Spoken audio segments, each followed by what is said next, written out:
All right, so here we are under the sink, and what are we looking at? Well, on the back wall, you can obviously see what an REO agent would call discoloration, what I would call most likely obvious mold growth. And under the sink, it gets a little bit, this is where you're going to most likely find like your toxic types of molds. The one you hear about on TV, the black mold, the toxic mold. It's known as Stachybotrys. This isn't an ideal place for it because you're usually seeing a slow type of leak under a kitchen sink. And there's actually, there's no way to say for sure that's what it is unless it's tested. But this is a very often the place that we find Stachybotrys. And you can see it all along the back wall there, and then it actually continues over into... Oh, wow. And it's pretty, maybe we should get the light. It's actually pretty nasty along this side wall and the back wall, if you can get a shot of that.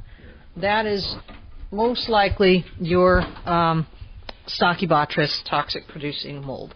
Wow. Now, okay, let's talk about the black mold. So black mold is the most dangerous mold? Well, it's the one that you hear about on the news. Everybody's sensitivity to mold is different. What bothers you may not bother me, may bother somebody else.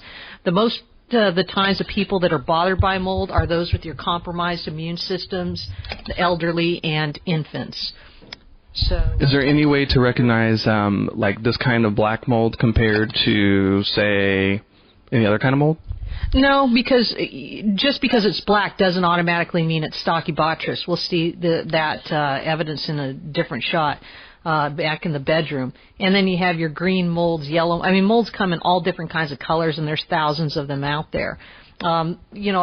Actually, one of the ones that's most bothersome along with Stachybotrys is Penicillium aspergillus, and that tends to be kind of more green, and that's the one where if somebody is allergic to penicillin, the penicillin comes from the mold Penicillium.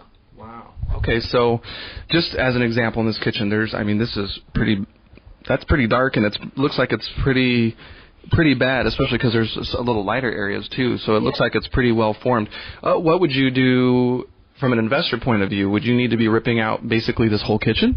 Well, first I would be jumping up and down, excited about this. Secondly, you're going to have to rip it all out. The rule of thumb is to go 2 feet beyond the last visible signs of mold. So when we go see a different house later where they're actually doing some remediation, that's what they're doing. You may have mold just in one area, right, but again, the rule of thumb is 2 feet beyond the last visible signs.